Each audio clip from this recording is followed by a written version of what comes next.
Hola a todos!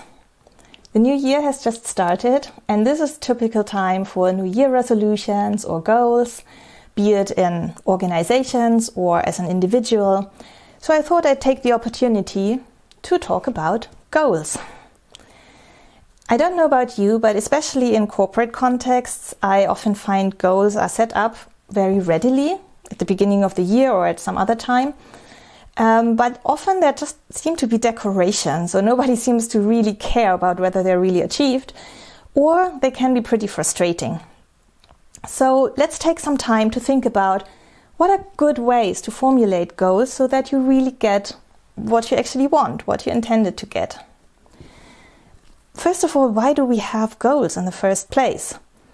Well, as humans, we are a pretty special species. So we think about stuff that probably most other species are not thinking about. So when we do things, for example, we usually anticipate something. We anticipate the effects of our actions. And sometimes those anticipations can be correct, and sometimes they are not. Very often they're not, actually. What we also like to do is think about hypothetical worlds. So the world is in a certain kind of state, and well, even two people might not see it in the same way. Even that is a kind of hypothesis of what the world really is about. And we can think about different versions of the past, we can think about different versions of the future, and we even can think about variants of the world that will never come true, like science fiction stories. Science fiction stories might come true, like fantasy stories, let's say, or fairy tales. So, and when we put those two things together, hypothetical worlds and anticipation, we get something like plans or courses of actions. And these, we can put different actions together into a kind of line, into a plan, and then achieve more complex things than if we were just reacting to our environment, just as we are. And this kind of makes us human. This seems to be the specialty of our species, that we can achieve these complex things. And we even can coordinate with other individuals and so on. So, and goals seem to play a pretty vital role in this achieving complex things. But the question is, what exactly is a goal? How can we formulate goals? How can we really achieve those goals? And how do goals relate to what we're doing? And this is actually the basic question that is asked too rarely, to be honest. Usually we have assumptions about goals and never really check them with reality. And this is kind of what this video is about. So I will talk about 3 types of what you could call goals. The first is the classical one I call goal states. The second I call them action goals, and the second will be priorities. The third one will be priorities. So let's start with the classical view, with goal states. This is the definition that I got from Wikipedia. A goal or objective is an idea of the future or desired result that a future or a group of people envision, plan, and commit to achieve. People endeavor to reach goals within a finite time by setting deadlines. So we have, it's about the future and it's a desired result. So it's basically a state of the world that we want to get. And this definition even mentions a specific parameter of that state, and that is time. So until when do we want to get to this state? And the state of the world is usually defined in this schema by picking kind of variables or parameters of the world and assigning values. So let's see a few examples. In a company, we might have the goal to secure a market share of 25% until the end of the year. Or we might want to hire 20 software developers as soon as possible. Or on a personal level, I might want to lose 10 pounds of weight by the summer. Or I might want to learn to speak Spanish. So we see we always have a kind of variable, market share, and the number assigned to it, 25%. The last one, speaking Spanish, is actually does not follow this schema. It's a bit more abstract. It's more like, what does it mean to speak Spanish? On what level? So I'm pretty sure that management theorists would tell me this is not a goal, you need to have parameters. So if you do want a parameter, you could pick some kind of certificate maybe and say, okay, until the end of the year, I want to have this certificate. That's an option, how you could even put parameters in there. Well, why don't I like those goals? Well, first of all, the formulation of these goals assumes that we have a lot of control over the world. So if we talk about market share, well, it's not just us who are controlling our market share. There are competitors, there are customers, there's like the general economic situation. So there may be so many things happening, and we can control only a tiny, tiny bit of this. So we have to be careful to formulate things that we cannot actually control. And this is a bit of a human trait also, to overestimate what we can control. And I mean, even the thing with losing weight, maybe my body just doesn't want to get any thinner. So maybe even if I'm not eating anything, it would not really get thinner, it would just get sick. So it's a bit of an overestimation of the control an individual or even an organization has. Second problem that I have with these goals are these very arbitrary values that you have there. I mean, they're part of this goal specification. You have a parameter and you give it a value. But why that number? So, for example, the losing weight thing, I'm doing the same video in German. And in German, I say 5 kilograms. And this is not exactly the same as 10 pounds. It's something like 11 pounds. But, 10 sounds better than 11. So this is why I put 10 on this for this video. But you see, it's pretty arbitrary. Why exactly that? I mean, often it has to do with comparing ourselves to something else.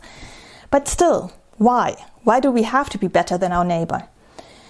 But the main problem with these values is actually, or with the goals as such, is about reaching them. So every time somebody gives me a goal like that, I usually ask them, what do we do if not? And so what do we do? What if we don't reach that goal? What happens then? Do we sit down and cry? I never get an answer to this question. So maybe you can try with your boss.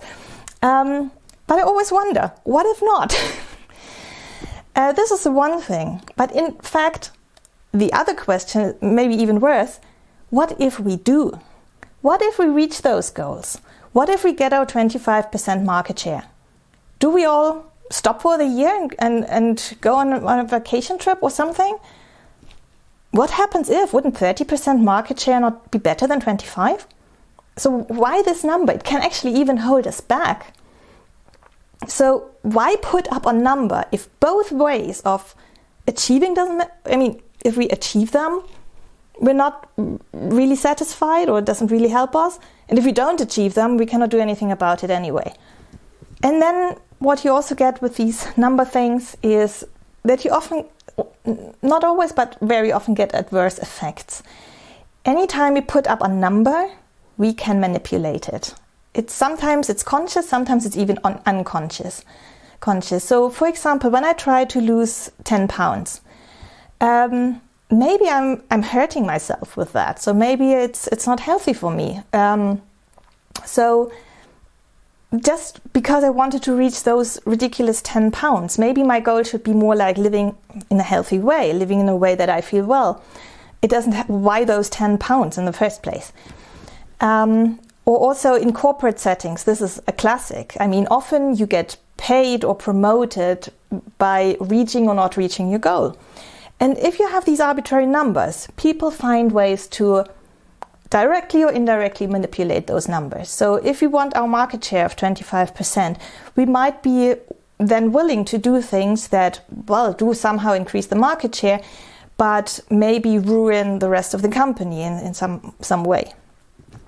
So maybe our costs are too high then. Maybe we have our market share, but we have raised our costs to a point where we will actually get broke next year. That doesn't make sense. So, actually, if you want a few more examples on this, I've written a blog article a few years ago. I'll link that below. So if you're interested, you can have a look. And still continuing with the problems of these goal states, there are a few minor issues. So one is that's not exactly related to those goal states, but often they come together, is the missing actions. So I often see these goals set up, but nobody really cares to take action, especially in corporate contexts. It's often this, somebody throws the goal into the world and then hopes that somebody else will magically make it happen.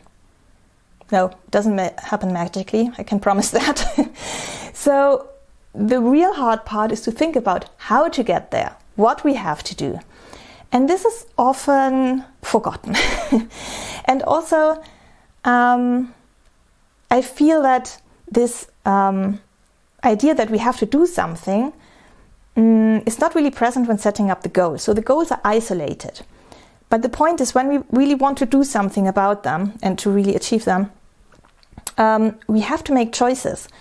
All of us have limited resources, whether it's a company, whether it's an individual, and it can be time, it can be money, it can be space, it can be physical strength, it can be anything. But it is a limitation. No matter how strong we are, how big a company is, it's always limited. It's always finite. So we will have to make choices. And this is something that I feel comes along with this idea of goal states, that this is forgotten. It makes us forget that we might not be able to reach all our funny goals, but we may have to just do the things that we can do. And this is a kind of a problem that kind of goes together. Another issue that I have with goal states is a classical, naive idea of a kind of top-down hierarchy of getting from goals to actions. So you have goals, and then you set yourself sub-goals, and at some point you really do things, and those things that you do reach the sub-goals, and several sub-goals will reach your goal. This is a very classical view in many areas of science. I don't want to call this science because this is not based on empirical findings at all. This is just a philosophical assumption. So I've been working for more than 20 years in AI research, so artificial intelligence research. And this is the classical view that AI has taken from the very beginning. And it's been now more than 60 years that we have failed with this idea. I've tried myself, I've seen it others. I mean, you can read books and papers and all of that about it. This doesn't work. Top-down hierarchies don't work, and it is not what the world usually is. We just like to abstract the world, and it's a nice mathematical model, that's fine, but it is not how the world really functions and how you get things done. If anybody's more interested, just leave me a comment. I can do more videos on this topic and even show you some of my own results if you like. So let's go on to the next goals. So as you've probably realized, I don't like goal states. Let's go to the next kind of goals, which I call action goals. So I tried to kind of reformulate the goals from before into this type of goals. So we could have an action goal that says start at least one marketing campaign per month, or a goal be present at every job fair in a radius of 60 miles. Or personally, if I want to lose weight, exercise at least 3 times a week. Or if I want to learn Spanish, attend Spanish lessons every week and plan 20 minutes per day for the homework.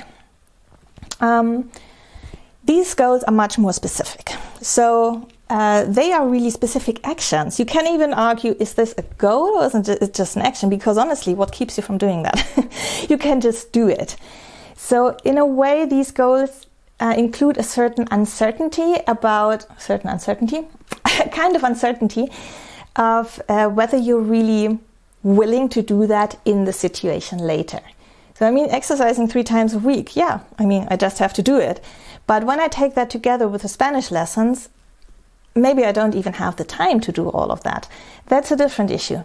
But at least it's something that you're really doing, that really changes the world somehow. And these things are at least under our control, much more than the goals we saw before. So I don't know if exercising 3 times a week will make me lose any weight, But, well, at least I might feel better. It might be healthy. Maybe I'll be fitter. Yeah, so it doesn't really hurt maybe to do that. And these types of goals, I think, are very useful if you want to establish or change habits.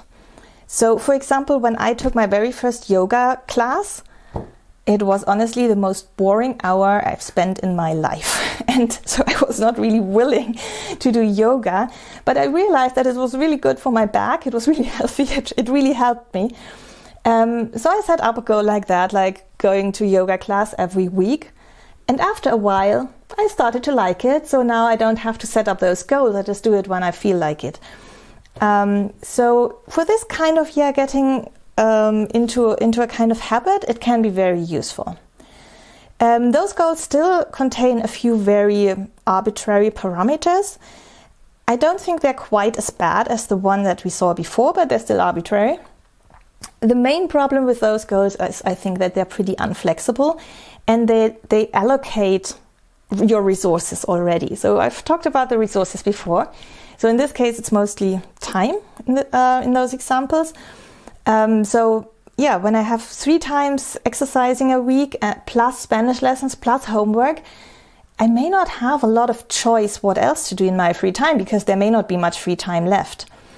And so for these types of goals, I advise to not have too many and to set them up more on a temporary scale. So maybe try to exercise 3 times a week, but after a few weeks review whether it really is what makes you happy. Do you feel more healthy? Do you lose weight? Does it have any benefits for you? And now let's go to the goal type that I would recommend. I call them priorities. Here are my examples. So all levels of management should identify and prioritize measures that increase market share. Or hiring of new software developers is more important than filling other positions. And you see, it's always a more important than. We could also say hiring new software developers is more important than getting a certain certificate for our HR department. That's another option. Or personally, I want to spend more time and energy on sports rather than reading, for instance. Or I'm taking the time to learn Spanish, being aware that I have to cut down other activities. And this is the important point, these trade-offs. And I don't really care exactly how you formulate your goals, but this awareness of trade-offs is so important, and it's usually missing in those classical goals. I couldn't even formulate any of this without having a kind of comparison. And have you ever seen that in a corporate context? I haven't. So maybe they mean that kind of implicitly, but I think these priorities are much more healthy because you don't get caught up with, I haven't reached my 25% market share. Well, maybe you've reached 23% and that's still good enough, but at the same time, you also managed to do other things and kept a balance, because that is usually the thing. You have to keep a balance between the things. And so priorities can really help us find this sweet spot, but it also makes it more explicit that our resources are limited. And this is not a great feeling. It's an awful feeling, actually. And I think these goal states are so popular because they make you forget the hard part of it. But that doesn't help. Reality will not adapt to your wishes. So better, adapt yourself to reality and live with the fact that you will not be able to do everything you want. I can think of so many things I want to do. I can fill 10 lives with activities, no problem. And I always have this picture of a toy store, of a child in a toy store. So maybe that happened to you, maybe not. As a child, maybe your grandma took you by the hand into a toy store and like, hey, it's your birthday. Just pick one toy that you want and I'll give it to you for a birthday. Isn't that torture for a child?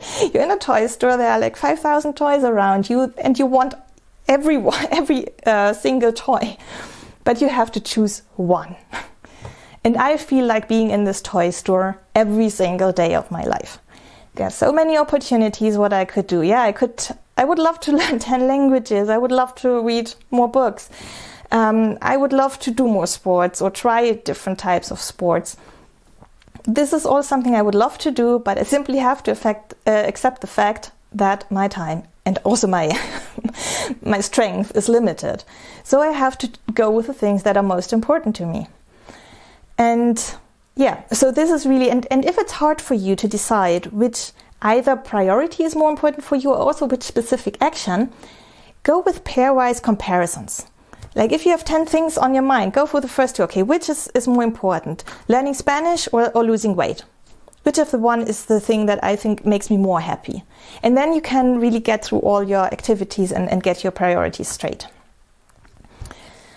One thing that is important in all of this is not fixed. And this is a hard part. Again, it's hard. Reality is hard. Is to, on the one hand, have the discipline to really follow those priorities. And on the other hand, also to reconsider them. The reconsideration should not necessarily be a mood or something like having forgotten about them, but the world changes. So the moment I set up these priorities, maybe at the end of the year, I don't know what will happen during the whole year. So maybe the situation changes and then I want to reprioritize. So maybe at the start of the year, I go for the sports rather than Spanish. But after a while, I feel that maybe I get injured, so I cannot do the sports, and then the Spanish pops up again. Or I find that the sports thing exercising doesn't really have any influence on my weight, but the point was that I wanted to lose weight, so I stop it and rather go for Spanish. So it's okay, and it's actually good and necessary to reprioritize now and then. So the priorities are kind of a decision. They help to make decisions, like when we, let's say after work, I have different options what I do with my time. I could sit in front of the TV, or I could do some sports. So my priority would tell me, hey, you wanted to go for exercising, so get out and get on yourself on your bike and take a tour with your bike maybe.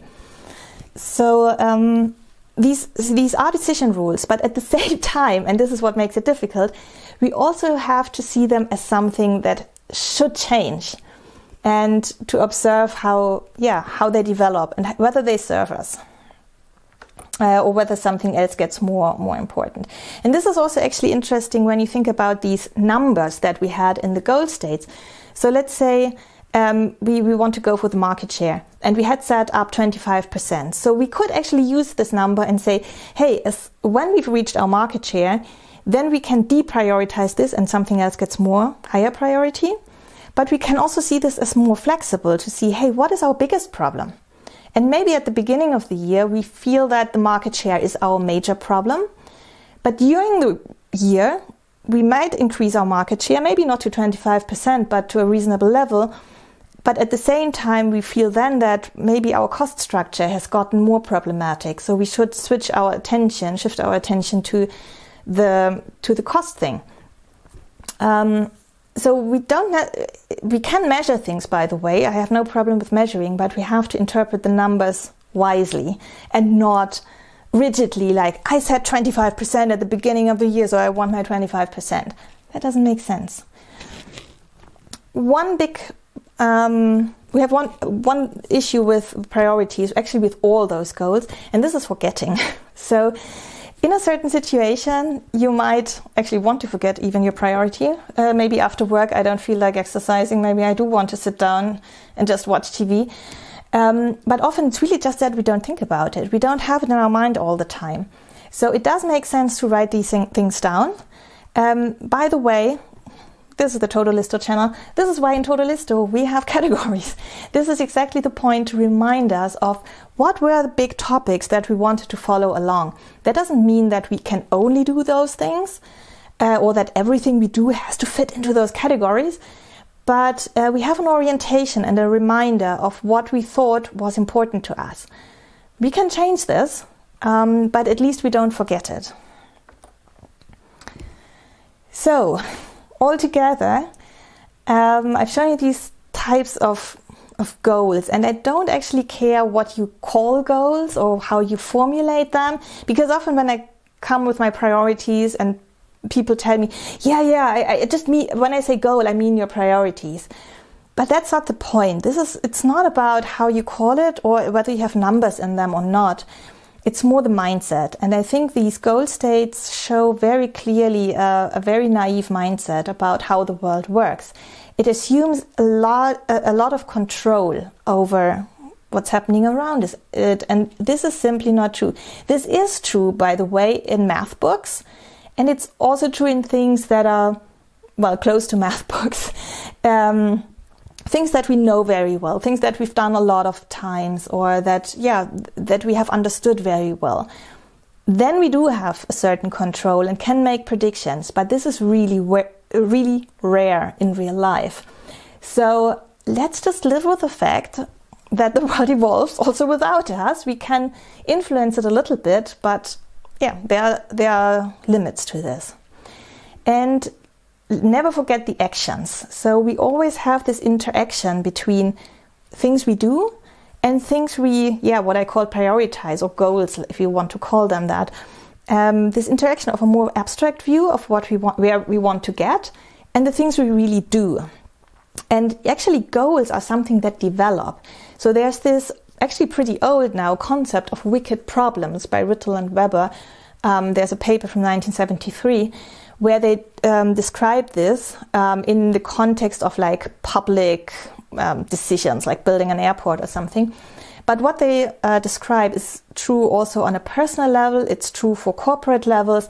It's for everyone. So goals develop, and you have to do something to develop your goals and kind of get where you are. And this is a constant process. So the main thing really is, so I don't expect everybody to now, let's go for priorities from now on. Actually, it's pretty hard to switch your mindset. It's still hard for me, actually, to not set up goal states. But the main thing is to observe yourself and to observe others. So how do people formulate goals, and how does it or does it not serve them to get what they want? Also leave comments about your experience, about different types of goals, what you think works, and let's have a little discussion. And I hope to see you next time. Hasta luego.